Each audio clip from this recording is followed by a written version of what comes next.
मुंबई ही सर्व महिलांसाठी नागरिकांसाठी सुरक्षित आहे। फक्त संजय राऊत तुमच्यासारख्या काही लोकांपासून मुंबईला धोका आहे, तुमच्यापासून काही महिलांना धोका आहे, त्यामुळे महापौरांनी ते वक्तव्य केलं।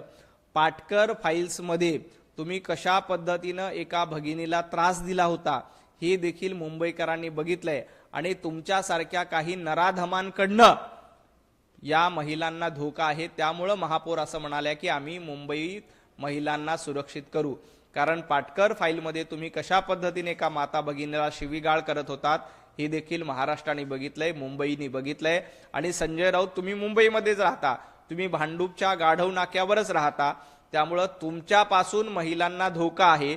त्यामुळे महाराष्ट्रामध्ये आणि मुंबईमध्ये महिला असुरक्षित आहेत अशा पद्धतीचं वक्तव्य महापौरांनी केलं होतं।